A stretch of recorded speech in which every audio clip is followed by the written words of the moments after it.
Bueno, gente, estamos nuevamente acá tratando de grabar esta nueva cápsula, este nuevo video, teniendo en cuenta lo que dijimos en el primer video cuando abordamos la cuestión de la relación abogado-cliente. Antes que nada y después de todo, quiero dejar claro que el objetivo fundamental de este canal es, en principio, poder luego traspolar las ideas de los rudimentos de una sencilla praxis forense a un librito que, si Dios quiere, va a salir. La idea es presentarlo en la feria del libro, y entonces es más fácil por ahí escribir una vez que uno ya habla, ¿no? Esto me hace acordado Lina cuando le preguntaron en un reportaje por qué nunca escribió una novela, y él dijo porque en realidad nunca supe cuál era la verdadera historia. Y me parece un poco que a mí también me pasa algo así, como que no sé bien cuál es la verdadera historia. Entonces prefiero venir a hablar con ustedes acá 15 minutos y no tratar de estar media hora tratando de escribir 5 renglones, que generalmente se torna un poco más tedioso. Pero en cuanto a lo que habíamos dicho en cuanto a la relación de abogado-cliente en la cápsula anterior, habíamos dicho que el cliente, por decirlo de alguna manera, y desde mi humilde punto de vista, se convertía en el primer enemigo del abogado, ¿no? ¿Y por qué? Porque existía un obstáculo epistemológico. O sea, y esto implica como lógico corolario, ¿no es cierto?, la necesidad de que yo tenga que explicar de qué se trata esto del objeto epistemológico y, por lógica consecuencia, la epistemología, ¿no? La epistemología, miren, amigos, esto que arranca como como un tema casi trivial, si se quiere, de la relación abogado-cliente, yo creo que pasa a ser la piedra angular. Hay dos formas de ver la vida, dos maneras de ver la vida, dos enfoques, básicamente, el filosófico y el científico. Hay tanta filosofía de vida y tantos conceptos filosóficos de vida como personas existan. Dime con quién andas, te diré quién eres. Espectacular, es muy hermosa frase. Gracias a Dios no es científica, no pasó la verificación práctica. No siempre voy a ser como es la persona con la que yo puedo andar o con la que yo me puedo relacionar. Esto atiende a la cuestión epistemológica. La epistemología es la parte de la filosofía que estudia los principios, los fundamentos, la extensión y los métodos del conocimiento humano. ¿Hasta dónde yo puedo decir que sé algo y hasta dónde puedo decir que no sé algo? ¿Cómo yo conozco? Entonces viene el cliente, como habíamos dicho en la cápsula anterior, con la premisa mayor, premisa menor y la conclusión, parado en ese silogismo que implica, como decíamos, el sentido común, que muchas veces es supuestamente el más común del sentido, pero a veces no es así.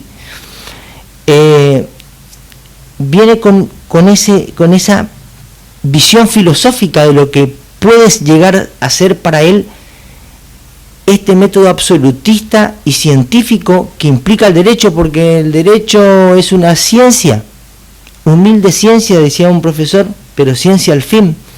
Entonces, este es el obstáculo epistemológico, es aquella incapacidad, aquellas limitaciones que obstaculiza la capacidad del individuo para construir un saber real o empírico. Y esto es fundamental, no solamente para la cuestión para con el cliente, no solamente porque el cliente puede venir con un bagaje de conocimientos que siempre hay que tener en cuenta. No podemos, y lo habíamos dicho en la clase anterior, los diferentes tipos de abogado que engendra esto, ¿no? El abogado déspota, el abogado dictador que no permite que el cliente hable. También habíamos hablado del abogado que le da los pros y los contras y carga la decisión sobre las espaldas del cliente, el cliente que promete un resultado, y así también hay diferentes tipos de clientes. Hay el cliente que sabe todo. Entonces el cliente que sabe todo siempre requiere de que uno se ponga en los zapatos del tipo, ¿no? El hombre viene con su bagaje de conocimientos y necesita ser escuchado, entonces hay que escuchar pero activamente, hay que preguntar, ¿no? Hay que preguntar ¿y por qué? ¿Y dónde? Y hay que comunicarse. La comunicación es fundamental. Yo a mis alumnos les digo, contame el cuento de Caperucita. Y los tipos arrancan diciéndome, bueno, Caperucita vivía en el bosque. Y dice, pero pará, todavía no me dijiste quién es Caperucita. ¿Por qué se llama Caperucita?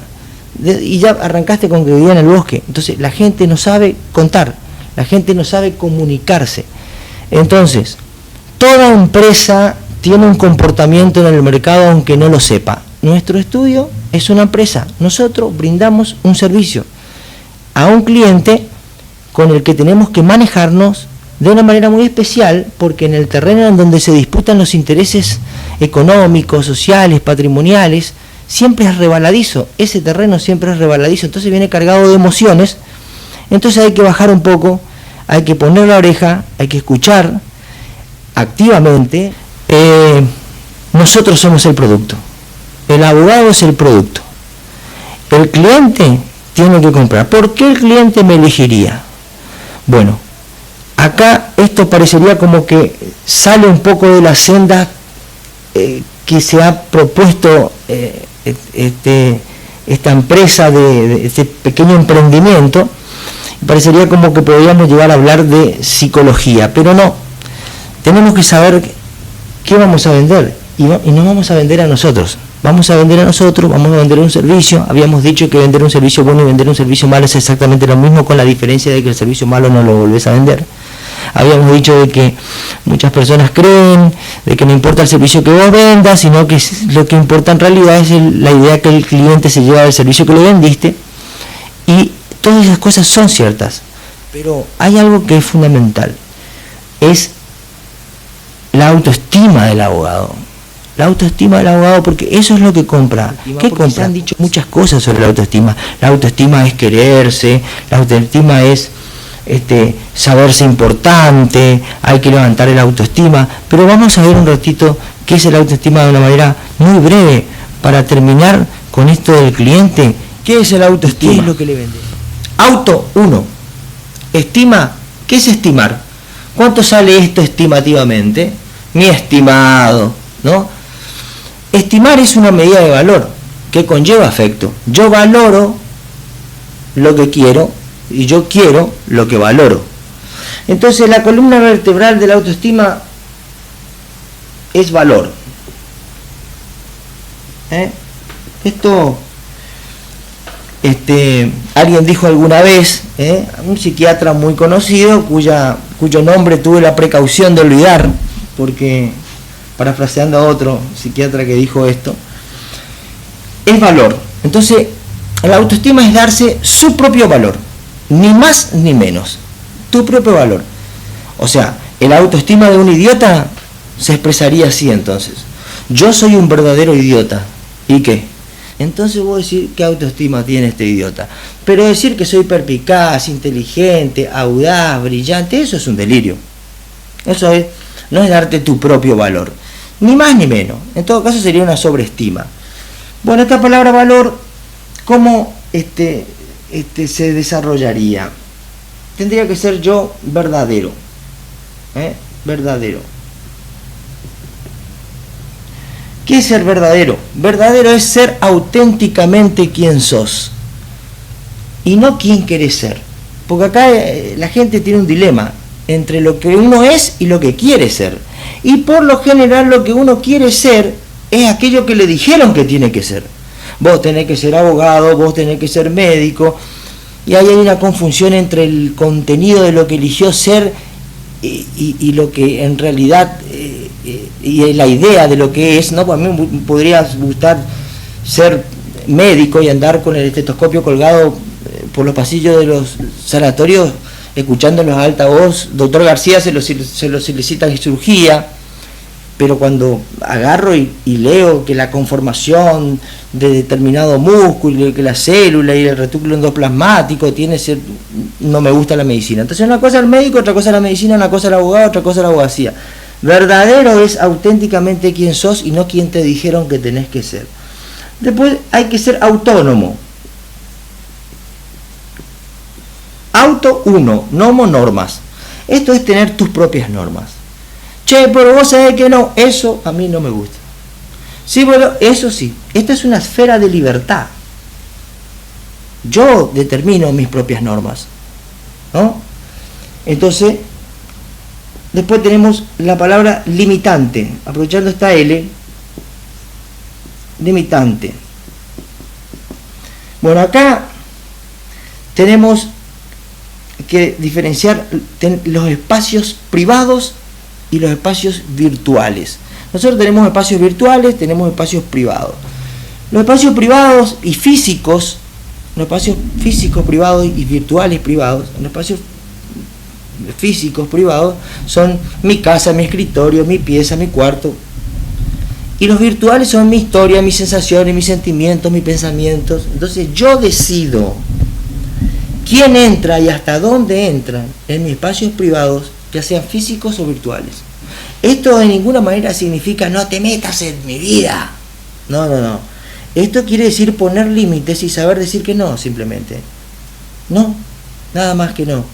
Amorosamente y de manera tranquila. Porque si lo haces gritando, es porque querés convencer a los demás de lo que ni vos estás convencido. Entonces gritás para hacerlo. Entonces, si vos sabés que tenés derecho a poner límites a la invasión de tus espacios privados, ya sean físicos o virtuales, lo hacés de manera amorosa, tranquilo y con un no en su justo momento. Y esta es una palabra muy bastardeada, que es orgulloso. Hay que ser orgulloso. Bueno, orgulloso, ¿qué significa? Acá hay que hacer una diferenciación, orgulloso, una diferenciación de tres cosas, ¿no es cierto? Tenés el egocéntrico, tenés el ególatra y tenés el egoísta. El egocéntrico es el que quiere o cree ser el centro de todo. Todos conocemos a alguno que siempre quiere ser el centro de todo. No es malo el tipo, pero quiere ser el centro. Pero bueno, está bien, quiere ser el centro. El problema es el ególatra. Si la cámara toma, el ególatra es el que se cree superior a los demás. Y en este sentido decía Henry Ford, toda persona que conozco en algún punto es superior a mí y en ese punto yo aprendo de él.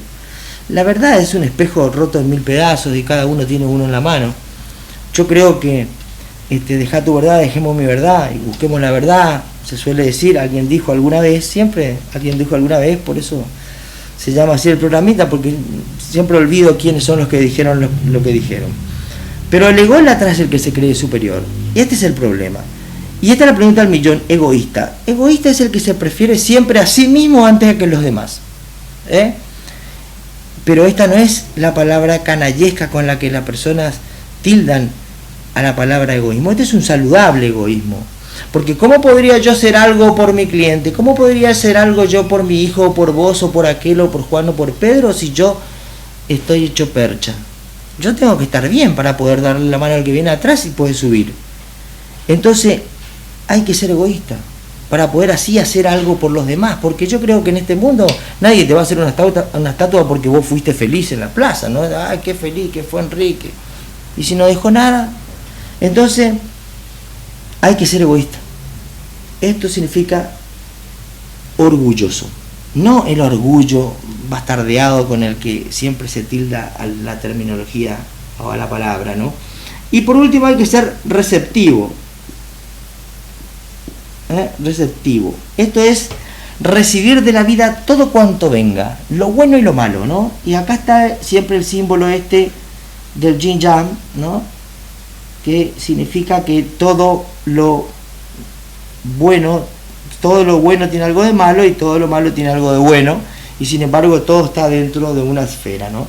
Entonces, mientras nosotros no seamos quien verdaderamente somos y no quienes nos dijeron que tenemos que ser, mientras no tengamos nuestras propias normas, mientras no sepamos poner límite a la invasión de nuestros espacios privados, ya sean físicos o virtuales, mientras no aprendamos a ser orgullosos y a ser egoístas, sin caer en la egolatría, para preferirnos siempre a nosotros antes que los demás, para poder así hacer algo por ellos, y aun mientras no sepamos recibir todo de la vida cuanto venga, difícilmente nosotros vamos a poder darnos nuestro propio valor. Esto es el autoestima, darse su propio valor. Porque hay gente que no sabe recibir. Hay gente que vos les haces un regalo y te dice: no te hubieras preocupado, no te hubieras molestado. ¿Cómo no te hubieras molestado? Me rompí el alma buscando un regalo para vos y me decís: no te hubieras molestado, decime gracias. Entonces, esto es el autoestima. El autoestima no es: yo la tengo clara, yo me siento bien, yo soy el mejor. De ninguna manera. Entonces, mientras no tengamos esto bien abarajado, difícilmente podamos tener y generar una confianza en nuestro cliente. Y lo que nuestro cliente quiere es eso, confiar en nosotros. Y si no confiamos nosotros en nosotros mismos y no somos sinceros para con nosotros, difícilmente lo podamos ser para los demás. Entonces, terminando con la historia del cliente y la relación con el abogado, y desde el punto de vista epistemológico, desde el punto de vista de la epistemología, que vendría a ser la filosofía de la ciencia, que vendría a ser aquella visión crítica con la que Kant justamente ve a la ciencia, por eso saca la crítica de la razón pura, ¿no? Que los kantianos sabrán de qué hablo. Hay que tener mucho en cuenta, porque así como viene el cliente con un bagaje de conocimientos a plantearnos determinadas cuestiones que nos podría hacer pensar de ¿por qué no? Así habría que mirar cada precepto legal cuando tengamos que aplicarlo en alguna cuestión jurídica. Porque las leyes están ahí, se las baja, se las mira y se las aplica. Pero si un día sale una ley que dice prohibido usar camisa amarilla, lo dice la ley, pero epistemológicamente, ¿por qué? ¿Y de dónde? ¿Y cuál es el fundamento? ¿Y cuál es el método por el cual se llegó a eso? ¿Está bien eso? Porque dice la ley nomás. Yo sé, dura lex es lex. Pero dice Couture, para cerrar con esto, en uno de sus mandamientos del abogado: cuando encuentres en conflicto, lucha por la justicia, pero cuando encuentres en conflicto la justicia y el derecho, lucha por la justicia, lucha por el derecho, pero si hay una pugna entre la justicia y el derecho, lucha por la justicia. Y hay un viejo adagio que dice que lo que no está en los autos no está en el mundo. Y ahí dice Osorio de una manera magistral: pero lo cierto es de que lo que no está en los autos está en el mundo. Así que en la próxima vamos a empezar a ver cómo se divide el derecho y vamos a arrancar con la estructura básica de esto que se denomina rudimentos de una sencilla praxis forense, de cada uno de los procesos. Rudimentos. Yo no soy un jurista, un jurisconsulto que vengo acá a hablar de ningún lugar en especial. Esto es simplemente los rudimentos para que uno pueda, las herramientas básicas, cómo se adjudica una demanda, cómo se diligencia una cédula, la diferencia entre librar la cédula, diligenciar la cédula, notificar, adjuntar la cédula diligenciada, los plazos, contestar la demanda, la audiencia, etcétera, etcétera, que los que ejercen me van a entender. Bueno, esto es todo por esta vez, hasta acá. Espero que esta capsulita haya sido un poco, no sé, porque no llevo el tiempo, pero un poco más concisa que la anterior. Y bueno, iremos mejorando, amigos de YouTube. Hasta la próxima.